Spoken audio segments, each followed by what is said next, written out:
যদি বলিউড সিনেমার কথা বলা হয় তাহলে 2024 সালের শুরুটা বলিউডের জন্য এতই বাজে ছিল যে এ লিস্টের তারকারাও টেনশনে পড়ে গিয়েছিল। ফাইটার, বড়ে মিয়া, ছোটে মিয়ার মতো বিগ স্টারার সিনেমাগুলো ফ্লপ প্রমাণিত হয়েছে। এখন হয়তো বলিউডকে বাঁচাতে পারে সিঙ্গাম 3, সিতারে জামিন পার এই সিনেমাগুলো। কিন্তু আজকে আমি কথা বলবো 2025 সালে আসবে সেই সকল সিনেমাগুলো নিয়ে যেগুলো হয়তো বলিউডকে বাঁচাতে পারে এবং বলিউডের জন্য লাকি প্রমাণিত হবে। এর মধ্যে প্রথম নাম হলো রামায়ণা পার্ট 1। ইতিমধ্যে এই সিনেমার শুটিং সেট থেকে কিছু ছবিও লিক হওয়া শুরু হয়েছে। রামায়ণা সিনেমায় রাম চরিত্রে অভিনয় করছে রণবীর কাপুর এবং সীতা চরিত্রে অভিনয় করছে সাই পল্লবী। যেহেতু রামায়ণের উপর বেস করে সিনেমাটি নির্মাণ করা হচ্ছে, সেখানে অবশ্যই রাবণ চরিত্রে ভালো কোনো অভিনেতা অভিনয় করবে। আর এমনটা গুঞ্জন রয়েছে কেজিএফ খ্যাত ইয়াশ রাবণ চরিত্রে অভিনয় করতে পারে। এই সিনেমার যতটা চর্চা হচ্ছে, ডেফিনেটলি এই সিনেমায় যারা অভিনয় করছে এদের সবার অনেক বড় ফ্যান ফলোয়িং রয়েছে। আর যদি বলা হয় ইয়াশের কথা, কেজিএফ সিনেমার পর থেকে ইয়াশের ফ্যান ফলোয়িং আকাশচুম্বী হয়ে গেছে। এই সিনেমা নির্মাণের জন্য অনেক ব্যয়বহুল বাজেট রাখা হয়েছে। বলিউড সিনেমার ইতিহাসে রামায়ণা সবচেয়ে ব্যয়বহুল সিনেমা হতে চলেছে, যার বাজেট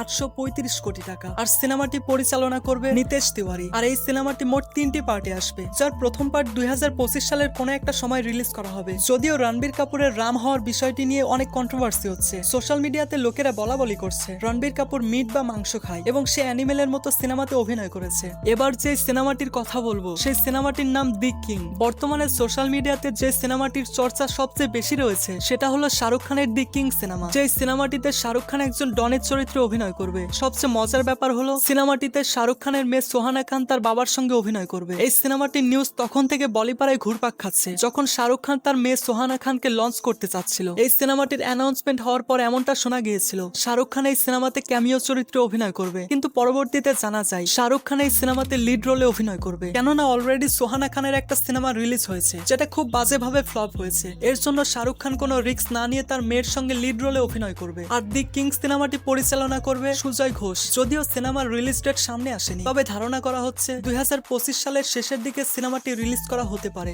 শাহরুখ খানের কথা বললাম, এবার সালমান খানের কথা না বললে কি হয়। বলিউডের ভাইজান সালমান খানের সিনেমার জন্য প্রতি বছর হাজার হাজার দর্শক অপেক্ষায় থাকে। সালমান খান তার পূর্ববর্তী সিনেমা টাইগার 3 নিয়ে অনেক আশাবাদী ছিল, কিন্তু দর্শকদের কাছে এই সিনেমাটি তেমন পছন্দ হয়নি। কিন্তু সালমান খান তার পরবর্তী প্রজেক্ট নিয়ে অনেক আশাবাদী। বলিউড ভাইজান তার পরবর্তী সিনেমা করতে যাচ্ছেন সাজিদ নাদিয়া দোয়ালার সঙ্গে, যে সিনেমার নাম সিকান্দার। এই সিনেমাটি পরিচালনা করবে এআর মুরুগদাস, যিনি আমির খানের গাজনি এবং অক্ষয় কুমারের হলিডে সিনেমা বানিয়েছে। 2025 সালের কোন এক ঈদের সময়ে সালমান খানের সিকান্দার সিনেমাটি রিলিজ করা হতে পারে। আর হতে পারে এই সিনেমাটি সালমান খানের জন্য লাকি প্রমাণিত হবে। এর পরের নাম হচ্ছে ঋত্বিক রোশনের ওয়ার 2। 2025 সালে অ্যাকশন ধর্মী একটা সিনেমা রিলিজ হবে যেটার নাম ওয়ার 2। যদিও ঋত্বিক রোশনের 2024 সালে রিলিজ হওয়া ফাইটার সিনেমাটি ভালো রেসপন্স পায়নি, কিন্তু ওয়ার 2 নিয়ে ঋত্বিক অনেক আশাবাদী। ইতিমধ্যে ইয়াশরাজ ফিল্মের স্পাই ইউনিভার্সে জুনিয়র এনটিআর যুক্ত হয়েছে। এই সিনেমা নিয়ে এমনটা গুঞ্জন রয়েছে যে এই সিনেমাতে শাহরুখ খানের পাঠান এবং সালমান খানের টাইগারের ক্যামিও থাকতে পারে। আর এই সিনেমাটি আয়ান মুখার্জি পরিচালনা করবে এবং এই বিগ বাজেটের সিনেমাটি 15 আগস্ট 2025 সালে রিলিজ করা হবে।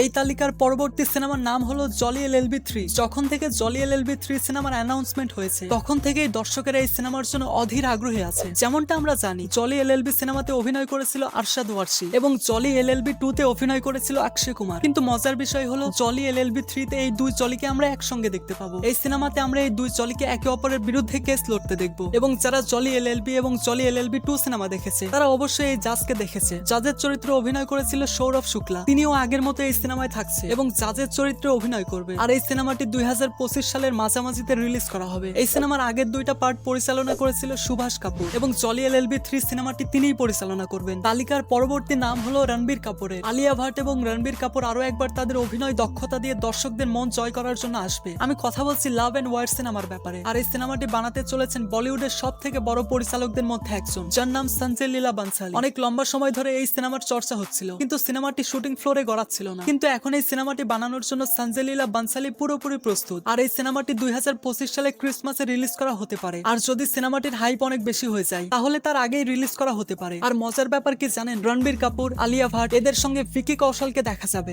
লিস্টের পরবর্তীতে যার নাম রয়েছে তিনি হচ্ছেন বলিউডের সিঙ্গাম অজয় দেবগন। 2019 সালে অজয় দেবগন এবং রাকুল প্রীত সিং এর দে দে প্যার দে নামের একটা সিনেমা এসেছিল যেটা দর্শক অনেক পছন্দ করেছিল। সেই সিনেমার সাকসেসের পর এই সিনেমার পার্ট 2 আসতে চলেছে। আগের পার্টে আমরা দেখেছিলাম 50 বছরের অজয় দেবগন কিভাবে 30 বছরের রাকুল প্রীত সিং এর সঙ্গে প্রেম করে, কিন্তু এই পার্টে আমরা দেখবো অজয় দেবগন রাকুল প্রীত সিং এর পরিবারকে তাদের বিয়ের জন্য কিভাবে রাজি করাবে। আর এই সিনেমাটি সেখান থেকে শুরু হবে যেখান থেকে প্রথম পার্ট শেষ হয়েছিল। আর এখানে আমরা অনিল কাপুরকে রাকুল গুরপ্রীত সিং এর বাবার চরিত্রে দেখব। সিনেমাতে আমরা অজয় দেবগন এবং অনিল কাপুরের মধ্যে খুব ভালোই ঝামেলা দেখতে চলেছি। যদিও সিনেমাটির শুটিং এখনো শুরু হয়নি, তবে 2024 সালে সিনেমাটির শুটিং শুরু হয়ে যাবে আর 2025 সালের মে মাসে বড় পর্দায় আসতে পারে।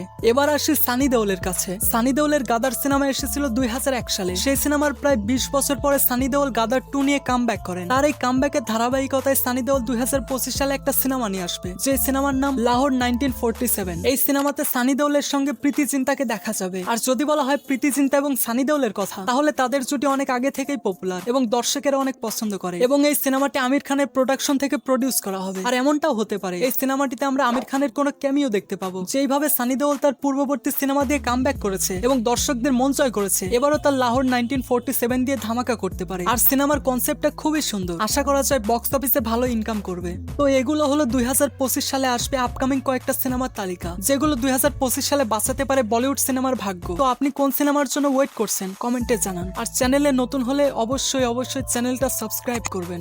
Thanks for watching.